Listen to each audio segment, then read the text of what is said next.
ইসলামী বিশ্ববিদ্যালয় কুষ্টিয়া কর্তৃক আয়োজিত আজকের এই সিরাত অনুষ্ঠানের সম্মানিত সভাপতি, সম্মানিত শিক্ষকবৃন্দ আছেন, আমার প্রাণপ্রিয় শিক্ষার্থীবৃন্দরা। ইসলামী বিশ্ববিদ্যালয় ইসলামকে ধারণ করবে, ইসলামী বিশ্ববিদ্যালয় ইসলাম চর্চা হবে, এটাই স্বাভাবিক। দুর্ভাগ্য আমাদের, আমরা ইসলামী বিশ্ববিদ্যালয়ের মতো প্রতিষ্ঠানেও ইসলাম চর্চা করতে গিয়ে বাধাগ্রস্ত হতে হয়। আমি কোনো এক ইসলামী বিশ্ববিদ্যালয়ের প্রোগ্রামে যখন আমাকে বসিয়ে রেখে মিউজিকের উপস্থাপন করা হয়েছে, আমি সেখানে কর্তৃপক্ষের সামনে বিনয়ের সাথে প্রতিবাদ করেছি এবং বলেছি, প্রতিষ্ঠানের নামের মধ্যে যখন ইসলাম রেখেছেন, তাহলে কাজের মধ্যে এই দ্বিচারিতা কেন হবে? আলহামদুলিল্লাহ, দীর্ঘ প্রতীক্ষার পরে হলেও ইসলামী বিশ্ববিদ্যালয় তার আপন রূপে ফিরেছে এবং সেখানে ইসলাম চর্চা করা যাচ্ছে। মহান রব্বে কারিমের দরবারে সেজন্য শুকরিয়া জানাচ্ছি। আলহামদুলিল্লাহ, শুকরিয়া জানাচ্ছি মাননীয় ভিসি মহোদয় সহ সংশ্লিষ্ট সকলকে, যাদের অক্লান্ত পরিশ্রমে আজকের এই প্রোগ্রাম এই পর্যন্ত এসেছে। আল্লাহ রাব্বুল আলামিন আমাদের সবাইকে এখান থেকে আলো গ্রহণ করবার তৌফিক দান করুন। সম্মানিত উপস্থিতি, আমাকে যে বিষয়টিতে কথা বলতে বলা হয়েছে সেটি হলো বৈশ্বিক চ্যালেঞ্জ মোকাবেলায় রাসূলুল্লাহ সাল্লাল্লাহু আলাইহি ওয়াসাল্লামের সুন্নাহ। আল্লাহ রাব্বুল আলামিন বলেছেন, ওয়াযাক্কির ফাইন্না যিকরা তানফাউল মুমিনিন। তুমি স্মরণ করিয়ে দাও, কারণ স্মরণ করিয়ে দিলে ঈমানদারদের সেটা উপকার বয়ে আনে। প্রায় ১৫০০ বছর আগে যে মানুষটি পৃথিবীতে এসেছেন, পৃথিবী থেকে তিনি চলে যাওয়ার পর শত শত সহস্র বছর অতিক্রম হওয়ার পরও আজও তিনি প্রাসঙ্গিক। বিশেষ করে যখন আমরা কোনো সংকটে পড়ি, সেটা ব্যক্তি থেকে নিয়ে বৈশ্বিক পর্যায় পর্যন্ত, প্রত্যেকটা পর্যায়ে প্রতিটি সংকটে যাকে আমাদের সবচেয়ে বেশি স্মরণ হয় এবং যাকে স্মরণ করতে আমরা বাধ্য, তিনি আপনার আমার প্রাণের নবী মুহাম্মদ মুস্তাফা সাল্লাল্লাহু আলাইহি ওয়াসাল্লাম। পৃথিবী তার সংকটকাল নানা দিক থেকে অতিক্রম করছে। পৃথিবী উন্নতি অগ্রগতির চরম শিখরে যেমন পৌঁছে গেছে, অপর দিক থেকে পৃথিবী অসংখ্য বৈশ্বিক চ্যালেঞ্জ এর মুখোমুখি আজ। সেই চ্যালেঞ্জ রাজনৈতিক এবং রাষ্ট্রীয় নেতৃত্বের চ্যালেঞ্জ। আজকের পৃথিবী যে সমস্ত সংকটগুলোর মধ্য দিয়ে তার সময় পার করছে, আমরা সবাই কম বেশি অবগত। এই সংকটগুলোকে আমরা যদি ভাগ করি, তাহলে দেখা যাবে একদিক থেকে রাজনৈতিক এবং রাষ্ট্রীয় নেতৃত্বের চ্যালেঞ্জ, অপর দিক থেকে পরিবেশগত সমস্যা এবং পরিবেশের ভারসাম্যহীনতার চ্যালেঞ্জ, আরেক দিকে আমরা দেখি সামাজিক অস্থিরতা এবং অবিচারের চ্যালেঞ্জ। এর পাশাপাশি রয়েছে অর্থনৈতিক বৈষম্য এবং দারিদ্র্যের চ্যালেঞ্জ, তার সাথে রয়েছে স্বাস্থ্য সংকট এবং মহামারী সহ আরো বহুবিধ চ্যালেঞ্জ। রাজনীতি এবং রাষ্ট্রীয় নেতৃত্বের যে চ্যালেঞ্জগুলো, এগুলো আমরা যারা বাংলাদেশে জন্ম নিয়েছি এবং এখানে বেড়ে উঠেছি, এখানে বসবাস করছি, এগুলো আমাদের চাইতে বেশি বোধহয় পৃথিবীর খুব কম দেশের মানুষই উপলব্ধি করতে পারছে যে আজকের পৃথিবী কি কি চ্যালেঞ্জের মধ্য দিয়ে তার সময়গুলো পার করছে। আমাদের এখানে ক্ষমতার অপব্যবহার, এটা নিত্য নৈমিত্তিক ব্যাপার। সবাই আমরা ক্ষমতার দাপট দেখাতে অভ্যস্ত। একই সাথে শোষণ এবং অস্থিতিশীলতা, রাজনৈতিক অস্থিতিশীলতা, এটা যেন আমাদের আজ প্রায় 50 বছর ধরে আমাদের আষ্টে পৃষ্ঠে মনে হয় লেগে আছে। এটা থেকে কোনোভাবে আমরা যেন বের হয়ে উঠতে পারছি না। আমাদের দেশের বাইরেও গোটা বিশ্বে আজ নীরব শোষণ চলছে। হয়তো পৃথিবীর কোনো এক অঞ্চল যারা অঢেল খনিজ সম্পদের মালিক, তারা শোষিত হচ্ছে পৃথিবীর উন্নত দেশগুলো দ্বারায়। পৃথিবীতে এমন গরিব দেশও আছে, যে দেশের মানুষ নিয়মিত খাবার খেতে পায় না, কিন্তু তাদের দেশে অনেকগুলো আন্তর্জাতিক বিমানবন্দর রয়েছে। সেই বিমানবন্দরগুলো তাদের করা নয়, পৃথিবীর পরাশক্তিগুলো সে সমস্ত দেশে বিমানবন্দর করেছে সে দেশের খনিজ সম্পদ রাতের অন্ধকারে লুট করে নিয়ে যাবার জন্য, এবং শান্তি রক্ষার নাম করে তাদের সে লুটের কাজকে সহযোগিতা করছে বিশ্বের মোড়লরা। বিচারহীনতার কালচার, এটার জন্য সবচেয়ে উজ্জ্বল উদাহরণ ইরাক। যেই ইরাকে মরণাস্ত্র, ধ্বংসাত্মক অস্ত্র থাকার অভিযোগে একটি দেশ শেষ করা হলো, শত সহস্র মাকে বিধবা করা হলো, হাজারো শিশুকে এতিম করা হলো, কিন্তু সেই তথাকথিত ধ্বংসাত্মক অস্ত্র পাওয়া যায়নি। এরপরও কাউকে কখনো সরি বলতে শোনা যায়নি। বিচারহীনতার সবচেয়ে বড় উদাহরণ ফিলিস্তিন, যেখানে মানুষ হত্যা করা এটা এতটাই স্বাভাবিক বিষয়ে পরিণত হয়েছে যেন গোটা পৃথিবী আজ কলোসিয়ামের সেই গ্যালারি। আর সেখানে যে তাণ্ডব চলছে, সে তাণ্ডব আমরা বসে বসে গোটা পৃথিবীর মানুষ দেখছি। আগামী 100 বছর 200 বছর পরের যে প্রজন্ম পৃথিবীতে আসবে, আমাদের নিয়ে তারা আলোচনা করবে পৃথিবীতে তখন মানুষ ছিল যাদের চোখের সামনে কুরে কুরে একটি জনপদের মানুষকে শেষ করে দেওয়া হয়েছে। মায়ের সামনে, বাবার সামনে সন্তান না খেতে না খেতে শুকিয়ে কাঠ হয়ে মৃত্যুর জন্য প্রহর গুনছে। এই দৃশ্য মানব ইতিহাসের কখনো ইতিপূর্বে ঘটেছে এমনটি পাওয়া যায় না। মানবাধিকার লঙ্ঘনের যে হিড়িক আজকের পৃথিবীতে চলছে, একদিকে মানবাধিকার প্রতিষ্ঠার জিগির আমরা সারাক্ষণ শুনতে পাচ্ছি, আর অপরদিকে প্রতিনিয়ত মানবাধিকার লঙ্ঘন চলছে।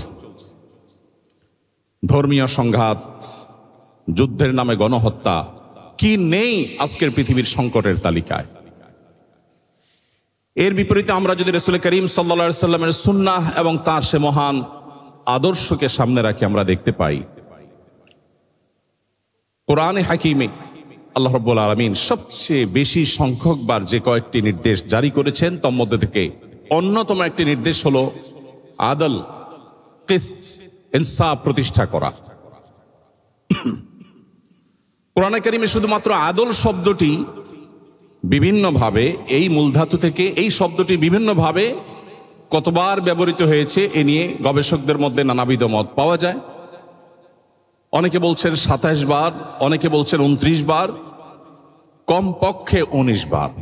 এর নিচে হওয়ার কোনো সম্ভাবনা না, বা কম হওয়ার কোনো সম্ভাবনা নেই। আদলের পাশাপাশি কিসত শব্দটি একই অর্থ দেয় এবং সেই শব্দটি কোরআনে ব্যবহৃত হয়েছে প্রায় কমপক্ষে 21 বার, অর্থাৎ 40 বার কমপক্ষে শুধুমাত্র ইনসাফ এবং ন্যায় বিচার প্রতিষ্ঠা করবার নির্দেশ আল্লাহ তাআলা দিয়েছেন। আপনারা জানেন, কোরআনের মতো পাইকারি কথা বলার মহাগ্রন্থ কিয়ামত পর্যন্ত আগত মানব জাতির সকল সমস্যার, মৌলিক সমস্যার সমাধানের মূল সূত্র যেই মহাগ্রন্থে বাতলে দেওয়া হয়েছে, সেখানে খুচরা বিষয়ে আলাপের কোনো সুযোগ নেই। যেই মহাগ্রন্থে 5 ওয়াক্ত নামাজের বিস্তারিত বিবরণ দেবার সুযোগ পর্যন্ত নেই,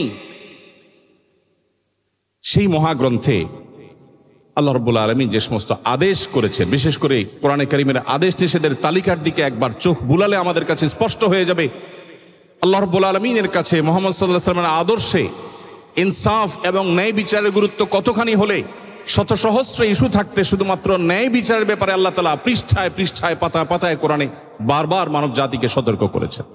আপনারা সবাই মক্কার কুরাইশ এবং মদিনার ইহুদিদের ষড়যন্ত্র সম্পর্কে অনেক ভালো করেই জানেন। মদিনার নবী করিম সাল্লাল্লাহু আলাইহি সাল্লাম তাকে ইনসাফের পথ থেকে বিচ্যুত করবার জন্য হেন কোনো চেষ্টা নেই যেটা করা হয়নি। ফাতেমা নামে এক নারীর চুরি করার পর যখন ধরা পড়ে, আল্লাহর নির্দেশ অনুপাতে যখন তার কোরআনের বিচার প্রতিষ্ঠা করবার নির্দেশ জারি করেছেন নবী করিম সাল্লাল্লাহু আলাইহি সাল্লাম, তখন সম্ভ্রান্ত পরিবারের নারী হওয়ার কারণে তাকে বাঁচাবার জন্য নানাবিধ প্রচেষ্টা হয়েছে। আপনারা জানেন, ওসামা ইবনে যায়েদ রাদিয়াল্লাহু তাআলা আনহু নবী করিম সাল্লাল্লাহু আলাইহি সাল্লামের অত্যন্ত স্নেহের মানুষ ছিলেন, ছোট মানুষ ছিলেন, যাকে নবীজি অনেক ভালোবাসতেন। তাকে সবাই ঠিক করলো যে তুমি গিয়ে নবীজিকে বলো যে তার শাস্তিটা মওকুফ করে দেওয়া যায় কিনা। তখন নবী করিম সাল্লাল্লাহু আলাইহি সাল্লাম বলেছেন আল্লাহর বিধানের ক্ষেত্রে আমাকে সুপারিশ করতে আসছো তুমি? রাগান্বিত হয়ে তিনি বলেছেন, ওয়াইমুল্লাহ লাউ আন্না ফাতিমা বিনতে মুহাম্মদ সারাকাত লাকাতাতু ইয়াদাহা, আল্লাহর শপথ করে বলছি, আমার মেয়ে মুহাম্মদের মেয়ে ফাতেমাও যদি চুরি করত, আমি তার হাত কর্তন করবার, কোরআনে বিধান জারি করতে বিন্দু মাত্র পিছপা হতাম না, আমি সেই নির্দেশ জারি করতাম। নবী করিম সাল্লাল্লাহু আলাইহি ওয়াসাল্লাম হাদিসে এও বলেছেন যে আগের যুগের মানুষেরা মুখ দেখে বিচার করত। সম্ভ্রান্ত শক্তিশালী ফ্যামিলির, ঐতিহ্যবাহী বা অভিজাত ফ্যামিলির কেউ অন্যায় করলে তারা আইন এবং বিধিবিধানকে পাশ কেটে যেত আর গরিব মানুষদের উপরে আইন প্রয়োগ করত। কিন্তু মুহাম্মদ সাল্লাল্লাহু আলাইহি ওয়াসাল্লাম এসেছেন পৃথিবীকে ইনসাফ দিয়ে পরিপূর্ণ করতে। বিদায় হজের সেই ঘোষণা, নবী করিম সাল্লাল্লাহু আলাইহি সাল্লামের পৃথিবীতে মানুষে মানুষে ভেদাভেদ দূর করবার সেই ঐতিহাসিক ঘোষণা আজও আমাদের কানে বাজে। তিনি বলেছিলেন, আলা আলা আলা লা ফাদলা লি আরাবিয়্যিন আলা আজামি ওয়ালা লি আজামিয়্যিন আলা আরবি। আরব বিশ্বের মানুষদের আত্মসম্মান, আত্মমর্যাদা, বরং কোনো কোনো ক্ষেত্রে তাদের আত্ম অহংকার, এটা কোন পর্যায়ে যারা আরবে ছিলেন কিংবা আরাবিয়ানদেরকে যারা দেখেছেন তারা ভালো বলতে পারবেন। বিশেষ করে সেই সময়ের আরাবিয়ানরা যারা নন আরবদেরকে মানুষই মনে করত না, সেই সময়ের আরাবিয়ানদের বুকের উপর দাঁড়িয়ে, সেই সমাজের বুকের উপর দাঁড়িয়ে নবী করিম সাল্লাল্লাহু আলাইহি সাল্লাম ঘোষণা দিয়েছিলেন, আলা লা ফাদলা লি আরাবিয়্যিন আলা আজামি। জেনে রাখবে, কোন আরাবিয়ানের নন আরবের উপর কোনো শ্রেষ্ঠত্ব নেই। তুমি আরব হয়েছ বলে তোমার কোনো বিশেষ মর্যাদা নেই। মর্যাদা শুধুমাত্র তাকওয়ার বিচারেই ঠিক হবে, নির্ধারণ হবে। ইন্না আকরামাকুম ইনদাল্লাহি আতকাকুম। এভাবে প্রিয় নবী সাল্লাল্লাহু আলাইহি সাল্লাম পৃথিবীতে ইনসাফ, ন্যায় বিচার এবং অপশাসন, বিচারহীনতা, মুখ দেখে বিচারের এই কালচারকে তিনি এমনভাবে পরিবর্তন করেছেন যা আজকের পৃথিবীর কাছে সেটা সবচাইতে উজ্জ্বল উদাহরণ। সম্মানিত উপস্থিতি, নবী করিম সাল্লাল্লাহু আলাইহি ওয়াসাল্লাম তিনি আমাদের সমস্যার গোড়ায় হাত দিয়েছিলেন। আজ রাজনৈতিক ক্ষমতার যে অপব্যবহার গোটা বিশ্বব্যাপী চলছে, এটির গোড়ায় হাত দিয়ে তিনি সমাধান করবার চেষ্টা করেছেন। তিনি মানুষকে সে দর্শনের দীক্ষা দিয়েছেন, শিক্ষা দিয়েছেন, যেই দর্শনে বিশ্বাসী মানুষ কখনো তার রাজনৈতিক ক্ষমতার অপব্যবহার করতে পারে না। নবী করিম সাল্লাল্লাহু আলাইহি সাল্লাম আমাদেরকে শিক্ষা দিয়েছেন যে ইন্নাল্লাহ হুয়াল কাদির, আল্লাহ রাব্বুল আলামিন শুধুমাত্র কাদির, তিনি শুধুমাত্র সবকিছু করতে পারেন, সবকিছুর ক্ষমতা শুধুমাত্র তার নিয়ন্ত্রণে, আমরা তার দাস মাত্র, যেই হই না কেন। রাজনৈতিক ক্ষমতা এবং অন্য সকল ক্ষমতার উৎস যখন আল্লাহকে মানুষ স্বীকার করবে, তখন তার কাছে রাজনৈতিক দায়িত্ব এটা আমানত মনে হবে। তার কাছে আল্লাহর কাছে জবাবদিহিতার বোধ জাগ্রত হবে। আর আল্লাহর কাছে জবাবদিহিতার বোধ যদি জাগ্রত হয়, তাকে মনিটর করবার জন্য কোনো কিছুর প্রয়োজন হবে না। সেলফ মনিটরিং সিস্টেম দ্বারা সে নিজেকে সঠিক পথে ধরে রাখবে। আজকের পৃথিবী আজও যদি মুহাম্মদ সাল্লাল্লাহু আলাইহি সাল্লামের সেই জীবন দর্শনকে ধারণ করে, আজ যে সমস্যাগুলো আমরা দেখছি, এগুলোর সমাধানের পথ অনেক সহজেই তারা খুঁজে পাবে। সম্মানিত উপস্থিতি, নবী করিম সাল্লাল্লাহু আলাইহি ওয়াসাল্লাম শোষণমুক্ত সমাজ করবার জন্য, গঠন করবার জন্য কি না করেছেন, আমি প্রায় বলার চেষ্টা করি। অনেক নীতি কথা আজকের সমাজে আমরা শুনতে পাই, অনেক সুশীল মানুষ আমরা দেখতে পাই। এমন মানুষ কি পৃথিবীতে আমরা একজনও দেখাতে পারবো যিনি নিজের জন্য যে জামা কিনেন, নিজের গাড়ির ড্রাইভারের জন্য সেম জামা কিনেন, নিজের বাচ্চার জন্য যে জামাটা কিনেছেন, নিজের বাসার কাজের বুয়ার বাচ্চাটার জন্য গিফট হিসাবে যে জামা কিনবেন, সে একই জামা কিনেছেন? এরকম মানুষ পৃথিবীতে আমরা একজনও আছি কিনা আমি জানি না। কিন্তু মুহাম্মদ সাল্লাল্লাহু আলাইহি সাল্লাম সেই মানুষ যিনি বলেছেন, ইখওয়ানুকুম খাওয়ালুকুম, তোমাদের অধীনস্থ মানুষেরা তোমাদেরই ভাই, তাদেরকে তোমাদের সাথে বসে খাওয়াও। তোমরা যা খাও তাদেরকে তাই খাওয়াও, তোমরা যা পরো তাদেরকে তাই পরিধান করাও। প্রিয় ভাইরা আমার, তিনি শুধুমাত্র নীতিবাক্য বলে ক্ষান্ত হননি, তিনি যা বলেছেন তার প্রতিটি কথাকে তিনি বাস্তবায়ন করে গেছেন। পৃথিবীর অন্য সব দার্শনিক, অন্য সব ব্যক্তিবর্গের সাথে তার পার্থক্যের জায়গাটা এখানে। তিনি শুধুমাত্র নীতিবাক্য দিয়ে যাননি, প্রতিটি বিষয়কে তিনি নিজে করে দেখিয়েছেন, তার প্রমাণ তিনি তার সমাজে প্রতিষ্ঠিত করেছেন এবং বিশ্ববাসীর কাছে তিনি উদাহরণ হয়েছেন। এই জন্য আল্লাহ বলেছেন, লাকাদ কানা লাকুম ফি রাসূলিল্লাহি উসওয়াতুন হাসানা। উসওয়া শব্দের অর্থ হলো অনুপম, তুলনাহীন। আল্লাহর রাসূলের মধ্যে রয়েছে তোমাদের জন্য এমন আদর্শ, যে আদর্শ তোমরা আর কোথাও খুঁজে পাবে না। পৃথিবীতে কোনো মনীষী পাওয়া কঠিন হবে, তিনি যত বড় মহানই হন না কেন, যে তার বাসার অধীনস্থ কাজের লোকদের জন্য সেই পোশাক কিনবেন যে পোশাক তার গায়ে থাকবে। একই গাড়িতে চলবেন, ড্রাইভার এবং তার পোশাকে কোনো পার্থক্য থাকবে না। একই জামা, একই ব্র্যান্ডের, হয়তো একই কালারের জামা তিনি পরবেন এবং পরাতে দিবেন। এত মহান মানুষ পৃথিবীতে মুহাম্মদ সাল্লাল্লাহু আলাইহি সাল্লাম ছাড়া আর কাউকে পাওয়া সম্ভব নয়। সম্মানিত উপস্থিতি, শোষণমুক্ত সমাজ গড়ে তোলার জন্য শ্রমিকের অধিকার নিয়ে কি না করেছেন তিনি। পৃথিবী বলছে শ্রমিকের অধিকার দাও, নবীজি বলছেন না, হয়নি। শ্রমিকের অধিকার দেওয়া নয়, ঘাম শুকাবার আগে দিতে হবে। পৃথিবী বলে শ্রম দিয়েছে তারপর পারিশ্রমিক দাও, নবীজি বলেছেন না, শ্রম দিয়ে শেষ করার আগে আগে পারিশ্রমিক দাও। সৌদি আরবে সরকারিভাবে এবং বেসরকারিভাবেও, আমি 10 বছর সৌদি আরবে ছিলাম, সে সুবাদে আমি জানি সেখানে স্যালারি ইস্যু হতো। এখন কি চলছে বা কি আছে আমি জানি না, বাকি আমি 2009 থেকে 18 এই সময়ের কথা বলছি। 10 বছর আমি নিজে এর উপকারভোগী এবং আমি দেখেছি যে সেখানে হিজরি সন অনুপাতে স্যালারি ইস্যু হয়ে থাকে। সরকারি বেসরকারি সমস্ত প্রতিষ্ঠানগুলোতেই, প্রায় বেশিরভাগ প্রতিষ্ঠানগুলোতেই আমি দেখেছি যে মাসের 25, 26, 27 তারিখের মধ্যে স্যালারি ইস্যু হয়। ওই যে নবীজি বলেছেন ঘাম শুকাবার আগে, এই জন্য মাস শেষ হওয়ার আগে তারা স্যালারি ইস্যু করে। সম্মানিত উপস্থিতি, মুহাম্মদ সাল্লাল্লাহু আলাইহি সাল্লাম যে জীবন দর্শন আমাদের কাছে রেখে গেছেন, তার সে জীবন দর্শন আজকের পৃথিবীর যাবতীয় রাজনৈতিক এবং রাষ্ট্রীয় নেতৃত্বের যত সংকট আছে সেগুলো দূর করবার জন্য সবচাইতে কার্যকর এবং সবচাইতে বাস্তবসম্মত। আজকের পৃথিবীতে অনেক নাসিহা, পরমত সহিষ্ণুতার বিষয়ে, সংখ্যালঘুদের অধিকারের বিষয়ে আমরা শুনতে পাই। যদিও নাসিহার মধ্যেই সেটি সীমাবদ্ধ থাকে, আমরা দেখি বাস্তবে তার উল্টো।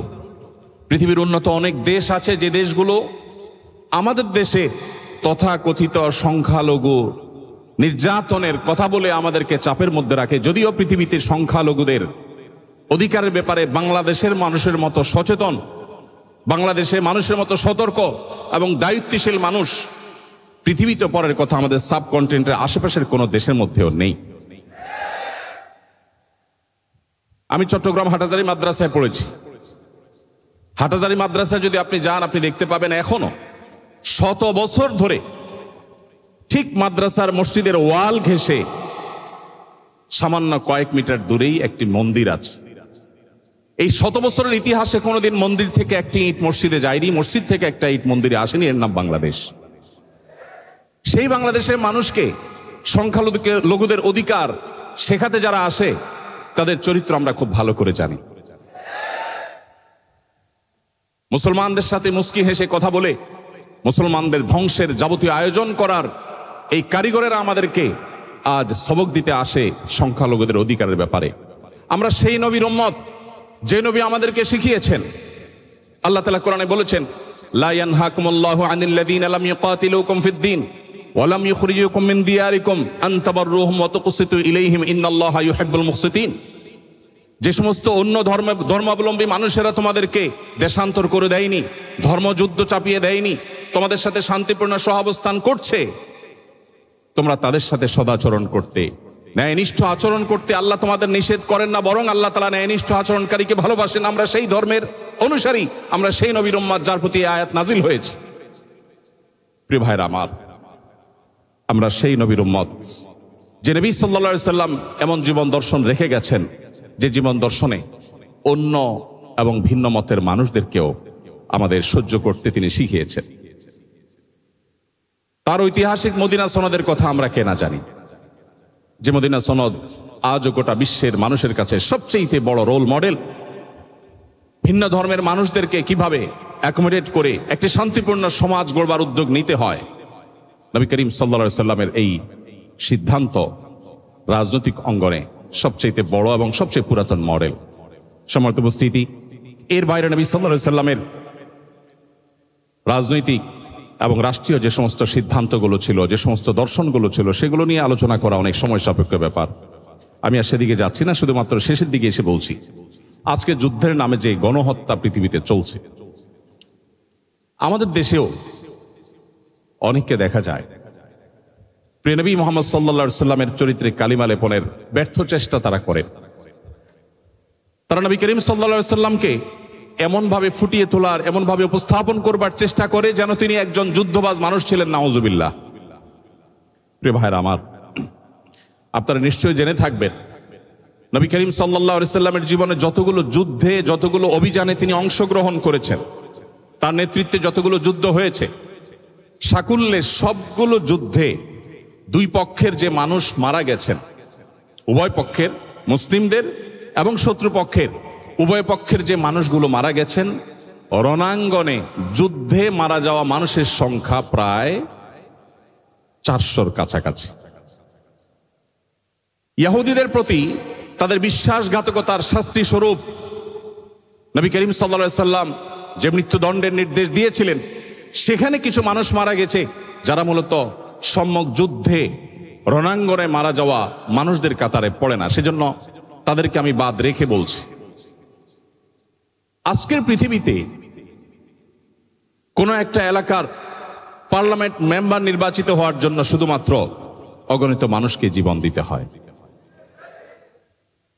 দুটি বিশ্বযুদ্ধে মিলিয়ন মিলিয়ন মানুষকে প্রাণ দিতে হয়েছে। আর মুহাম্মদ সাল্লাল্লাহু আলাইহি সাল্লামের আদর্শকে পৃথিবীতে প্রতিষ্ঠিত করবার জন্য সাকুল্যে প্রায় মাত্র 400 মানুষকে রণাঙ্গনে জীবন দিতে হয়েছে উভয় পক্ষের। এরপরে মুহাম্মদ সাল্লাল্লাহু আলাইহি সাল্লামকে যারা যুদ্ধবাজ মানুষ হিসেবে দেখাবার চেষ্টা করে, তাদের চাইতে জ্ঞান পাপী আর কেউ হতে পারে না। মুহাম্মদ সাল্লাল্লাহু আলাইহি ওয়াসাল্লাম তার যুদ্ধের যে নীতি ছিল, দু একটি পয়েন্ট আপনাদের জানা বিষয়গুলো আপনাদের সাথে শেয়ার না করে আমি পারছি না। আজ বলা হয় আজকের পৃথিবী সভ্য পৃথিবী, বলা হয় আজকের পৃথিবী মানবিক পৃথিবী, বলা হয় আজকের পৃথিবী মানবাধিকারের পৃথিবী, বলা হয় আজকের পৃথিবী নারী অধিকার আদায়ের পৃথিবী। মুহাম্মদ সাল্লাল্লাহু আলাইহি সাল্লাম যখন নারী অধিকার নিয়ে কথা বলেছেন, তখন নারী অধিকার নিয়ে কথা বলাটা ফ্যাশনের বিষয় ছিল না, আজকে যেমনটি ফ্যাশনের বিষয়ে পরিণত হয়েছে। আজকে কেউ নারী অধিকার নিয়ে সচেতন মানে সে খুব সময় সচেতন মানুষ। তার জন্য পৃথিবীর হাজারো সংগঠন, হাজারো প্রতিষ্ঠান তার পাশে এসে দাঁড়াবে, এবং এটা একটা ফ্যাশনের বিষয় হয়ে গেছে যে নারী সচেতন, নারী অধিকার সচেতন। নবী করিম সাল্লাল্লাহু আলাইহি সাল্লাম সেই সমাজের বুকের উপর দাঁড়িয়ে নারী অধিকার কথা বলেন না, নারী অধিকারকে প্রতিষ্ঠা করেছেন যেই সমাজে বাবা নিজের কন্যাকে জীবন্ত পুঁতে ফেলতো শুধুমাত্র কন্যা হওয়ার অপরাধে।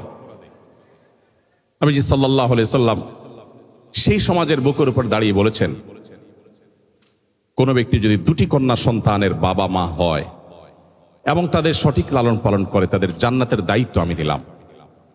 প্রিয় ভাইরা আমার, কোরআন এবং হাদিসের কোথাও আমি পাই না 1 ডজন বা হাফ ডজন ছেলের বাবা হলে, ছেলের মা হলে তার জন্য জান্নাতের বারান্দায়ও যাওয়ার সুযোগ আছে, এরকম কোনো হাদিস আমার জানা নেই। কিন্তু কন্যা সন্তানের ব্যাপারে নবী সাল্লাল্লাহু আলাইহি ওয়াসাল্লাম এই কথা বলেছেন। কোরআনে কারিমে আপনারা জানেন সূরাতুন নিসা আছে, সূরাতুর রিজাল নাই। পুরুষদের সূরা বলতে সূরা নাই, কিন্তু নারীদের সূরা বলতে সূরা আছে। সেই জাতিকে যদি নারী অধিকার শেখাতে আসে, তার চাইতে বড় দুর্ভাগ্যের বিষয় আর কিছু হতে পারে না। প্রিয় ভাইরা আমার, নবী করিম সাল্লাল্লাহু আলাইহি সাল্লাম রণাঙ্গনে নারীকে, শিশুকে, বৃদ্ধকে, এমনকি অন্য ধর্মাবলম্বী যারা উপাসনায় রত, তার খলিফার নির্দেশ ছিল সেখানে কোনো আঘাত যেন কেউ না করে। আজকের 2025-এর পৃথিবীতে দাঁড়িয়ে অনেক কথা বলা যায়। আপনি 1500 বছর আগের পৃথিবীতে যদি যান, তখন এই কথাগুলো কারোর মাথায় কল্পনায়ও হয়তো আসেনি, বলা তো দূরের কথা। আর নবী সাল্লাল্লাহু আলাইহি সাল্লাম, বিশ্বনবী, তিনি শুধুমাত্র বলেননি, তিনি এই কথাগুলোকে প্রতিষ্ঠিত করে গেছেন। শুধুমাত্র উহুদ যুদ্ধের একটি ঘটনা বলে পারছি না। এক সাহাবীকে নবী করিম সাল্লাল্লাহু আলাইহি সাল্লাম নিজের তরবারিটা তুলে দিলেন, যাও রণাঙ্গনে ঝাঁপিয়ে পড়ো। তিনি তরবারি হাঁকাতে হাঁকাতে যুদ্ধ করছেন। হঠাৎ করে দূর থেকে মনে হলো কোন একজন প্রতিপক্ষের যোদ্ধা কাউকে ধরাশয়ী করেছে বা কিছু একটা করছে। তিনি দৌড়ে সেখানে গেলেন, যে দেখতে পেলেন একজন নারী, যিনি একটি লাশের সাথে এমন আচরণ করছেন যেটি কোনো মানুষ সহ্য করতে পারে না। আপনারা সবাই কম বেশি জানেন। লাশের বিকৃতির এই ঘটনা দেখে, সেই লাশ মুসলমানের লাশ দেখে ওই সাহাবী টকবগে জ্বলে উঠলেন, তরবারি বের করলেন। যখন তাকে আঘাত করতে যাবেন, হঠাৎ তিনি থমকে দাঁড়ালেন। কারণ তিনি পরবর্তীতে বলেছেন, এই তরবারি তো মুহাম্মদ সাল্লাল্লাহু আলাইহি সাল্লামের তরবারি। তিনি কোনোদিন কোনো নারীর গায়ে কখনো ফুলের টোকা দেননি। এই নারী যত বড় অপরাধী করুক না কেন, অন্তত মুহাম্মদ সাল্লাল্লাহু আলাইহি সাল্লামের তরবারি দিয়ে তাকে আঘাত আমি করতে পারি না। আপনি কোথায় পাবেন সেই জীবন আদর্শ? কোথায় পাবেন সেই মহান ব্যক্তিত্ব? প্রিয় ভাইরা আমার, আমাদের নবী করিম সাল্লাল্লাহু আলাইহি সাল্লাম তো সেই মানুষ, যে মানুষ রাষ্ট্রীয় নেতৃত্ব এবং রাজনৈতিক যে চ্যালেঞ্জ আছে, সেই চ্যালেঞ্জগুলো মোকাবেলা করার জন্য শুধুমাত্র নীতি কথা বলেননি। আপনারা সবাই জানেন, তিনি বিছানায় শুয়েছেন, পিঠে দাগ পড়ে গেছে, তাকে মায়া করে বলা হলো, আপনার জন্য একটু নরম বিছানার ব্যবস্থা করি। তিনি বলেছেন, না, প্রয়োজন নেই। তখনকার পারস্য সম্রাট, রোমান সম্রাট, আশপাশের সম্রাটদের যে জীবনযাপনের তাদের যে কালচার ছিল, কৃষ্টি ছিল, তাদের যে শৌখিন লাইফস্টাইল ছিল, তার তুলনায় মুহাম্মদ সাল্লাল্লাহু আলাইহি সাল্লামের সাদাসিধা জীবন মানব ইতিহাসে হয়তো দুই একটা খুঁজে পাওয়া যাবে, কিন্তু সামগ্রিকভাবে তার তুলনা পৃথিবীতে দেওয়ার মতো কোনো মানুষ আপনি পাবেন না। আজকের পৃথিবী যুদ্ধের নামে যে সমস্ত গণহত্যা করছে, এবং সে সমস্ত গণহত্যা দেখে পৃথিবীতে যারা এখনো পর্যন্ত নিষ্ক্রিয় নীরব দর্শকের ভূমিকা পালন করছে, বরং অনেক ক্ষেত্রে সেটাকে সমর্থন জানাচ্ছে, এই মানুষগুলোই আজ আমাদেরকে সবচেয়ে বেশি মানবতা, মানবাধিকারের সবক শিখিয়ে থাকে। প্রিয় ভাইরা আমার, মুহাম্মদ সাল্লাল্লাহু আলাইহি সাল্লামের কোন একটি যুদ্ধে, কোন একটি অভিযানে একটি শিশু নিহত হওয়ার কোনো ঘটনা আজও পর্যন্ত তার শত্রু, তার প্রতিপক্ষ তাকে দুচোখে দেখতে পারেন এমন কোন ইতিহাসবিদ আজও পর্যন্ত উল্লেখ করতে পারে নাই। এরপরেও আজ আমরা অনেক মুসলিমরা পর্যন্ত বিভ্রান্তিতে পড়ে যাই। চকচকে তকতকে পরিবেশ দেখে, আজকের পৃথিবী দেখে অনেকেই নিজের ঈমান নিয়ে সন্দিহান হয়ে পড়েন। মুসলমানদের নানা দিক থেকে অধঃপতন এবং পিছিয়ে পড়া দেখে আমরা অনেকে বিভ্রান্তির মধ্যে পড়ে যাই। সন্দেহাতীত ভাবে কিয়ামতের আগে যে ফিতনাগুলো পতিত হওয়ার কথা নবীজি বলেছিলেন, এগুলো তার মধ্যে থেকে একটি। অতএব আজও আমাদেরকে বৈশ্বিক চ্যালেঞ্জ মোকাবেলার জন্য ফিরে যেতে হবে মুহাম্মদ সাল্লাল্লাহু আলাইহি সাল্লামের সিরাতে, তার জীবন দর্শনে এবং তার আদর্শের কাছে। আজকে পৃথিবীতে যে পরিবেশগত সমস্যা, সংকট চরম আকার ধারণ করেছে, আপনারা সবাই কম বেশি জানেন। আপনি ইউরোপে, আমেরিকাতে, পশ্চিমে গেলে নিশ্চয়ই দেখবেন যে পরিবেশ বান্ধব করার জন্য তাদের হেন কোনো চেষ্টা নাই, তারা করছে না। অথচ উন্নতির নামে, জীবনকে সহজ করবার নামে মানব সভ্যতার ধ্বংস ডেকে আনতে পারে এরকম বহুবিধ কাজ আমরা করেছি। এখন সেই আমরা আজ পরিবেশের ভারসাম্যহীনতাকে দূর করবার জন্য আমরা সংগ্রাম করে চলেছি। পানির অপচয়, এটা তো এখন ফ্যাশনের ব্যাপার। আমরা যারা নিজেদেরকে মুসলমান বলছি, মুহাম্মদ সাল্লাল্লাহু আলাইহি সাল্লামের আদর্শ অনুসারে বলছি, আমরা ওযু করতে যে পরিমাণ পানি, ট্যাপের পানি ব্যবহার করে থাকি, শুধু সেই পানিটাকে একত্র করলে দেখা যাবে ওই পানি দিয়ে মুহাম্মদ সাল্লাল্লাহু আলাইহি সাল্লাম বহুবার গোসল সম্পন্ন করতেন। তার গোসলে কি পরিমাণ পানি লাগতো হাদিসে সেটা এসছে, নিশ্চয়ই আপনারা জানেন। তিনি ওযুতে কি পরিমাণ পানি ব্যবহার করতেন, কতটুকু পানি বরাদ্দ করতেন, সেটাও হাদিসে এসেছে। আমাদের ওযুতে, বিশেষ করে ট্যাপ ছেড়ে দিয়ে যখন আমরা ওযু করি, যে পরিমাণ পানি ব্যবহার করি, তার বহুবার গোসলেও এত পানি দরকার হতো না। নবী করিম সাল্লাল্লাহু আলাইহি সাল্লাম পানি অপচয় সম্পর্কে যখন নিষেধাজ্ঞা আরোপ করেছেন, সতর্ক করেছেন, কেউ যখন বলল, হে আল্লাহর রাসূল, আমরা যখন সমুদ্রে থাকি, নৌকায় বা জাহাজে থাকি, তখনও কি পানি ব্যবহারের সময় আমাদেরকে হিসেব করতে হবে? সেখানে তো পানির কোনো অভাব নেই। নবীজি বলেছেন হ্যাঁ, সেখানেও তোমাকে পানি ব্যবহারে মিতব্যয়ী হতে হবে। প্রিয় ভাইয়ের আমার, নবী করিম সাল্লাল্লাহু আলাইহি সাল্লামের প্রত্যেকটা বিষয়কে আমরা 2025-এর পৃথিবীতে বসে আলোচনা করছি, পর্যালোচনা করছি, কিন্তু আমাদের উচিত 1500 বছর আগের পৃথিবীতে ফিরে গিয়ে তারপর কল্পনা করা এবং মূল্যায়ন করা, পর্যালোচনা করা যে সেই সমাজের বুকে এটা বলাটা কেমন ছিল। আজকের পৃথিবী পরিবেশ দূষণ করে গোটা পৃথিবীকে বাস অযোগ্য করে ফেলেছে, আমরা করে ফেলেছি। এরপর আমরা এখন পরিবেশ রক্ষার কথা বলছি। মুহাম্মদ সাল্লাল্লাহু আলাইহি সাল্লাম যখন পরিবেশ রক্ষার পরে সচেতনতা সৃষ্টি করেছেন, তিনি যখন মানুষকে অ্যাওয়্যার করেছেন, মানুষকে সচেতন করেছেন, পৃথিবী পরিবেশের এই সংকটের মধ্যে ছিল না, আমরা সবাই কম বেশি জানি। তিনি বলেছেন, আপনারা সবাই নিশ্চয় জানবেন নবী সাল্লাল্লাহু আলাইহি সাল্লামের হাদিস, তোমার হাতে যদি কোনো গাছের চারা থাকে, এদিকে ইসরাফিল আলাইহিস সালামকে সিংহা ফুৎকার দিতে তুমি দেখো, যিনি সিংহা ফুৎকার দেওয়ার প্রস্তুতি নিয়েছেন, এখনই ফুৎকার দিবেন, যাতে গোটা পৃথিবী সৃষ্টি জগতের সবকিছু তোলার মতো উঠতে থাকবে, গাছপালা কিছুই থাকবে না। এরকম পরিস্থিতিতেও তোমার হাতে থাকা গাছের চারাটা তুমি রোপণ করে দাও। পৃথিবীর কোন মনীষী এমন অসাধারণ এবং এমন জীবনমুখী, বাস্তবমুখী শিক্ষা এবং নির্দেশনা দিয়েছেন? প্রিয় ভাইরা আমার, তিনি যখন আমাদেরকে বলেছেন ইয়াকুমুল জুলুস আলাত তারিক, তোমরা কেউ পথে ঘাটে বসবে না, রাস্তায় বসবে না, রাস্তা দখল করবে না, তখন কিন্তু রাস্তায় যানজটের সমস্যা সৃষ্টি হয়নি। সেই 1500 বছর আগের পৃথিবীতে মক্কাতে মানুষই ছিল হাতে গোনা কয়েকজন। রাস্তায় যানজট হওয়ার কথা মানুষ স্বপ্নে কোনোদিন ভাবেও না যে রাস্তায় কোনোদিন যানজট হতে পারে। সেই সময় তিনি বলে গেছেন ইয়াকুমুল জুলুস আলাত তারিক, তোমরা কেউ রাস্তা দখল করতে যাবে না, খবরদার। আজ ঢাকা শহরে যখন ফুটপাত দখলের মহোৎসব চলে, রাস্তাঘাট দিয়ে আমরা চলাফেরা করতে যখন পারি না, অসুবিধা তৈরি হয়।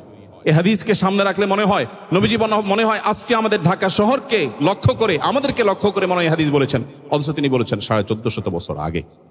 প্রিয় ভাইরা আমার, এই জন্য আজকের পরিবেশ সংশ্লিষ্ট যত সংকট আছে সেগুলো মোকাবেলার জন্য নবী সাল্লাল্লাহু আলাইহি সাল্লামের আদর্শের চর্চার কোনো বিকল্প নেই। একটি বিষয় আমি বিশেষভাবে উল্লেখ করতে চাই, হাদিসটি আমরা সবাই কম বেশি জানি। নবী সাল্লাল্লাহু আলাইহি সাল্লাম বলেছেন ইমানের 70 শাখা আছে, আদনাহা ইমাতাতুল আযা আনিত তারিক, ইমানের সবচেয়ে সাধারণ শাখা হলো পথ পরিষ্কার করা। পথ পরিষ্কার করা ইমানের অঙ্গ। অথচ আমরা যারা 5 ওয়াক্ত নামাজ পড়ি সে মুসলমানরাও অন্যের ফেলে দেয়া ময়লা আবর্জনা বা মানুষের কষ্টের কারণ হতে পারে সেরকম কোনো কিছু থেকে রাস্তাকে পরিচ্ছন্ন করা, রাস্তায় পরিচ্ছন্নতা অভিযানে সামিল হওয়া, এটাকে ইবাদত হিসাবে গণ্য করা, সওয়াবের কাজ হিসাবে গণ্য করার নজির খুব কম আছে। আমরা সুন্নাহ ফাউন্ডেশন থেকে অনেক দিন থেকে ভাবছি সারা দেশে ইমামদের জন্য কয়েকটি কম্পিটিশনের অ্যারেঞ্জ করব। তার মধ্যে থেকে একটি থাকবে কোন ইমাম তার মসজিদ এরিয়াকে সবচেয়ে সুন্দর, সবচেয়ে ক্লিন, পরিচ্ছন্ন করতে পারেন ইমামের নেতৃত্বে মুসল্লিদেরকে সাথে নিয়ে। কারণ আমার রাসূল তো আমাকে পথ পরিষ্কারের আলাদা নির্দেশ করেছেন এবং এটা একটা আমল, এটা একটা সওয়াবের কাজ। আমরা যদি ঢাকা শহরের 1 কোটি মানুষ মাত্র 10 মিনিট সময় হাতে নিয়ে আমরা যদি ঢাকা শহরকে পরিচ্ছন্ন করতে যাই, আমার তো মনে হয় ঢাকা শহরের কোনো ময়লা আবর্জনা কোনো কিছুই অবশিষ্ট থাকার কথা নয়।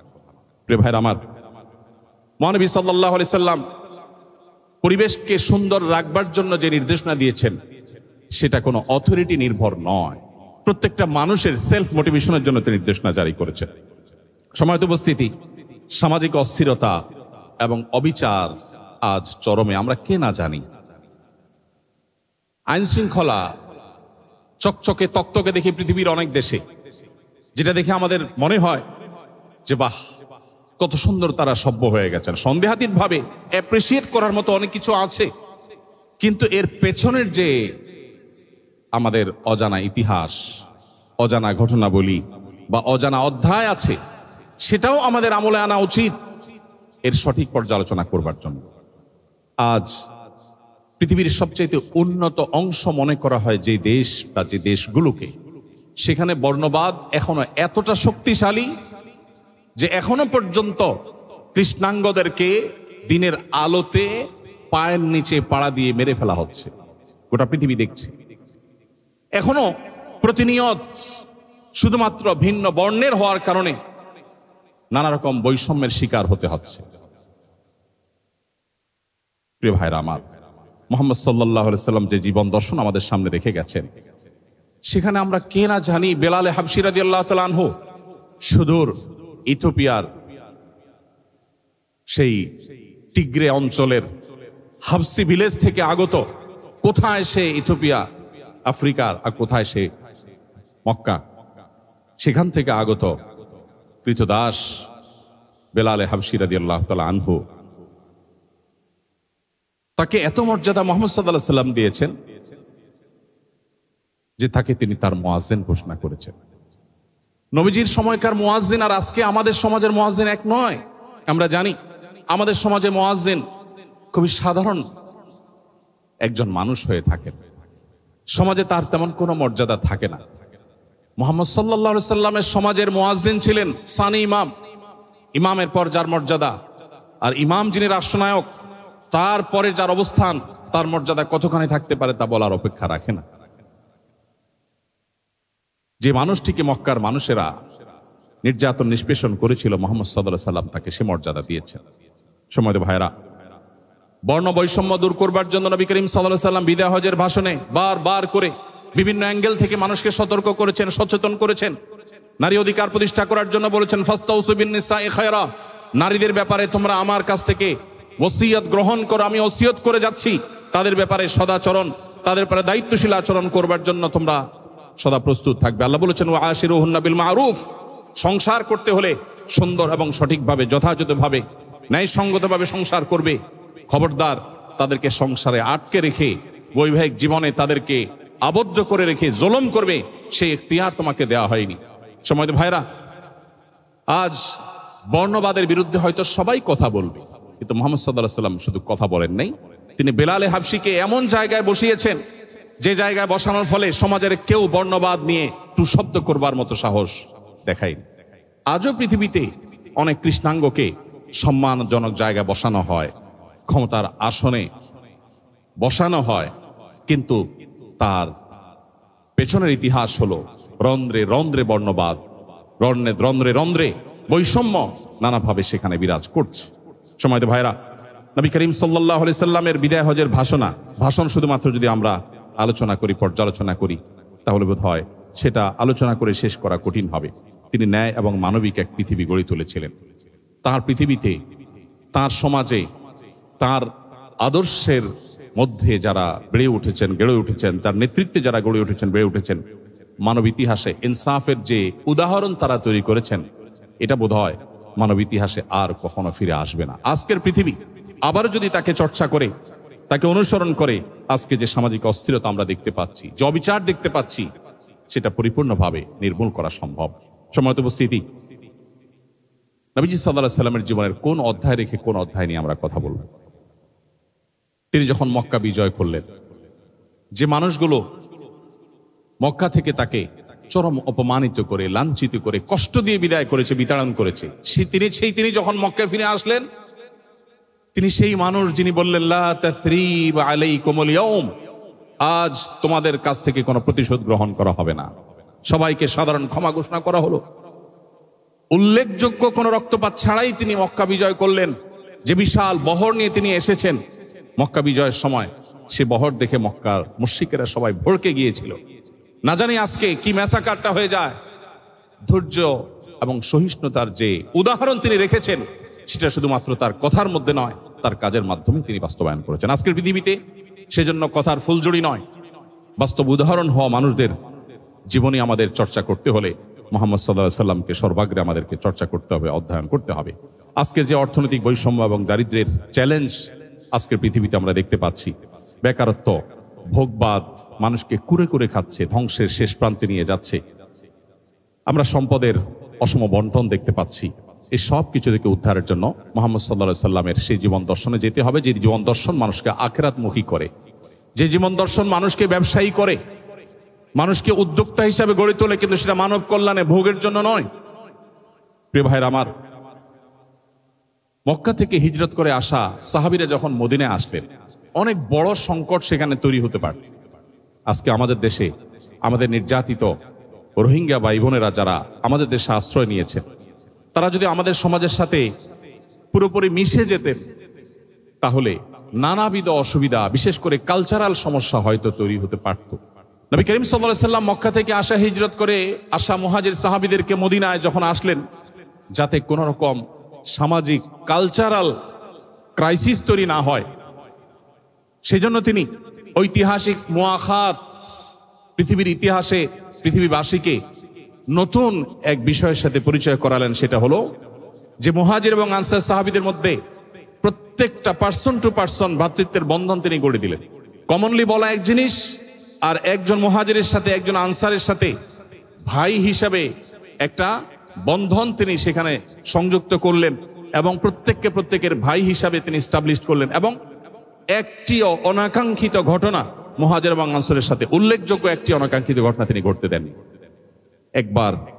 একবার একজন মুহাজির এবং আনসারের সাথে পানি নেওয়া নিয়ে একটু বাদানুবাদ হওয়ার পর একজন যখন তার সোজা দিকে, হে আমার আনসারি ভাইরা, তোমরা কোথায় আসো, এই মুহাজির ব্যক্তি আমাকে আঘাত করেছে, এরকম কিছু একটা যখন তিনি ডাক দিলেন, নবী সাল্লাল্লাহু আলাইহি সাল্লাম দীপ্ত কণ্ঠে বললেন, মালি, কি হলো আমার, যে তোমাদের কণ্ঠে আমি জাহিলি যুগের আহ্বান শুনছি। এগুলো জাহিলি যুগের আহ্বান, জাতিগত আহ্বান ডেকে সংঘাত সৃষ্টি করা, দাঙ্গা সৃষ্টি করা, মারামারি হানাহানি সৃষ্টি করা, এগুলো জাহিলি যুগের স্বভাব।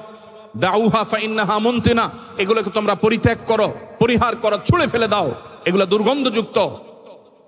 মানুষের মধ্যকার বৈষম্য দূর করে অর্থনৈতিক সংকট মোকাবেলা করার ক্ষেত্রে মুহাজির সাহাবীরা যখন মদিনায় এসেছেন, তখন তাদের হাতে কিছুই নেই, তারা রিক্ত হস্তে খালি হাতে এসেছেন। এতগুলো মানুষ মদিনা থেকে এসেছেন খালি হাতে, মক্কা থেকে এসেছেন খালি হাতে। মদিনাবাসী, তাদের জন্য এই মানুষগুলো বোঝা হয়ে যেতে পারত। নবী করিম সাল্লাল্লাহু আলাইহি সাল্লাম প্রত্যেকটা মুহাজির সাহাবীকে উদ্বুদ্ধ করলেন, যাও বাজারে যাও, ব্যবসা শুরু করো। সামান্য কিছু টাকা আনসারি ভাই থেকে ধার নিয়ে, পুঁজি নিয়ে, সে টাকা নিয়ে তারা উদ্যোক্তা হলেন, এন্টারপ্রেনার হলেন। তাদেরকে এন্টারপ্রেনারশিপের জন্য যে উদ্বুদ্ধ নবী সাল্লাল্লাহু আলাইহি সাল্লাম করেছেন, 1450 বছর আগের পৃথিবীতে সেটা সহজ বা স্বাভাবিক কোনো বিষয় নয়। সম্মানিত উপস্থিতি, আজকের পৃথিবীতে যে স্বাস্থ্য সংকট এবং মহামারী সংকট আছে, এই সংকটগুলো নিয়ে আমরা আজ সাফার করছি। রোগবালাই, অতিভোজন ইত্যাদির কারণে, নানা কারণে মানসিক চাপ, ডিপ্রেশন, মহামারীর বিস্তার।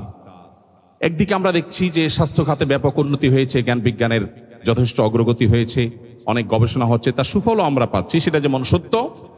এর পাশাপাশি আজ নানাবিধ ক্রাইসিস স্বাস্থ্য খাতে নতুন করে সৃষ্টি হয়েছে। এমন এমন ব্যাধি ছড়িয়ে পড়ছে যেগুলো কোনোভাবে মানুষ মোকাবেলা করতে পারছে না। এগুলোর জন্য মানুষের হাতের কামাই দায়ী। আল্লাহ বলেছেন, যাহারাল ফাসাদু ফিল বাররি ওয়াল বাহরি বিমা কাসাবাত আইদিন নাস, স্থলে জলে যত ব্যত্যয় সৃষ্টি হয়েছে, এর সবই মানুষের হাতের কামাই। সো এগুলো আমরাই সৃষ্টি করেছি। কোভিড-19 চলাকালীন সময় কোন একটা টিভি চ্যানেল থেকে ক্যামেরা নিয়ে এসে আমাকে বলা হলো, স্বাস্থ্য সচেতনতার অংশ হিসাবে আপনি একজন আলেম হিসাবে, আপনি একজন সমাজকর্মী হিসাবে মানুষকে সচেতন করে বলুন যেন 20 সেকেন্ড ধরে মানুষ হাত ধোয়। তো আমার মনে পড়লো তখন যে পৃথিবী যখন কোভিড-19 পড়েছে, তখন পৃথিবী 20 সেকেন্ড ধরে হাত ধোয়ার গুরুত্ব বুঝেছে। আমার নবী করিম সাল্লাল্লাহু আলাইহি সাল্লাম তো 1500 বছর আগেই আমাকে বলেছেন, দিনে কমপক্ষে 5 বার উভয় হাত 3 বার করে ধোয়ার জন্য। 3 বার যদি একজন মানুষ তার 2 হাতকে ভালো করে ধোয় এবং দলে, আমার তো মনে হয় 20 সেকেন্ডের বেশি সময় ধরে ধোয়া হবে, ডলা হবে, এবং সেটা দিনে কমপক্ষে 5 বার, এর বেশি হতে পারে। অতএব আজকের পৃথিবী সংকটে পড়ে যে সমস্ত সমাধানের কথা চিন্তা করে ভাবে, মুহাম্মদ সাল্লাল্লাহু আলাইহি সাল্লামের জীবন আদর্শে সেগুলো বহু আগে বলে দেওয়া আছে।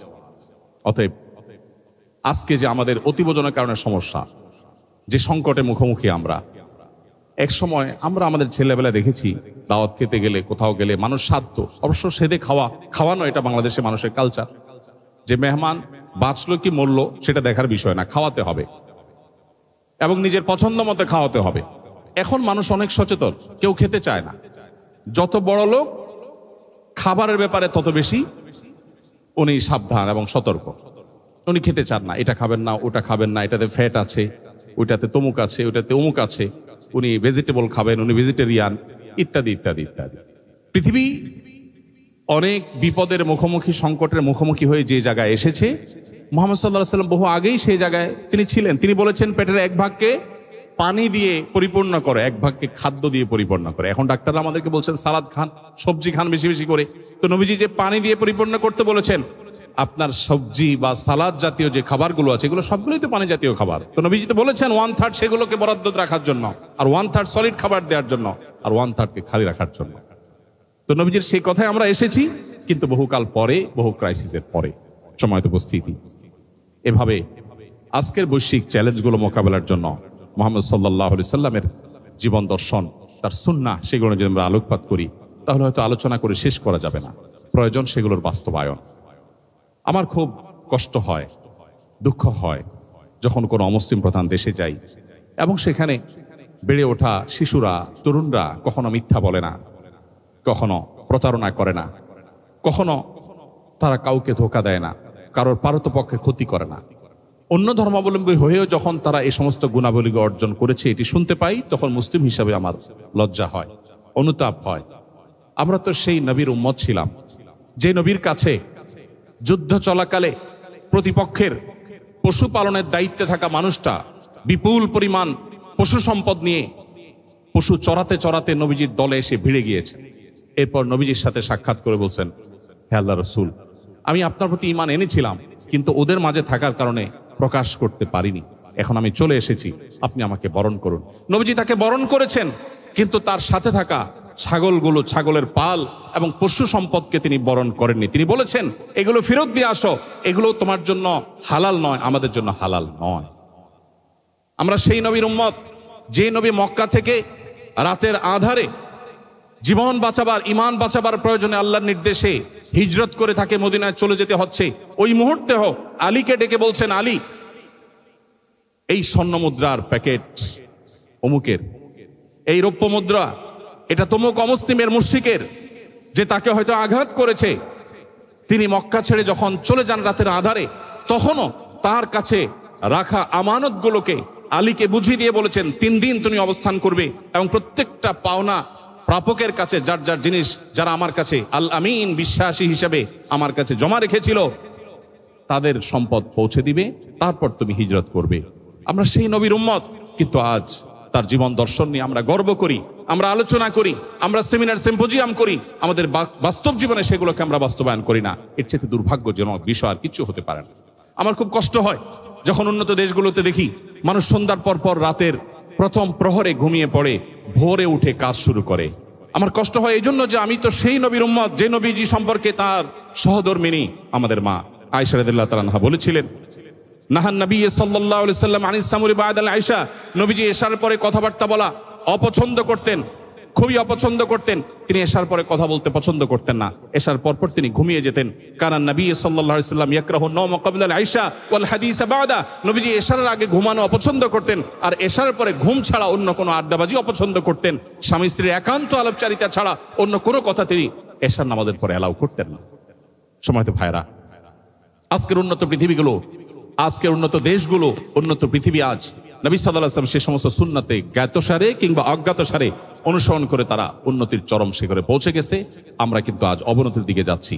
অতএব আমাদেরকে যদি আবারও উন্নতির সেই চরম শিখরে পৌঁছতে হয়, চড়তে হয়, আমাদের চর্চা করতে হবে মুহাম্মদ সাল্লাল্লাহু আলাইহি ওয়াসাল্লামের আদর্শকে। আল্লাহ রাব্বুল আলামিন আমাদের সবাইকে সেই তৌফিক দান করুন। আজ আমাদের এমন কিছু মানুষ প্রয়োজন যে মানুষগুলোর কথা নয়, তাদের কাজ দেখে মুহাম্মদ সাল্লাল্লাহু আলাইহি ওয়াসাল্লামকে মানুষ বিশ্লেষণ করবে, বিচার করবে, তিনি বোধহয় এমনই ছিলেন।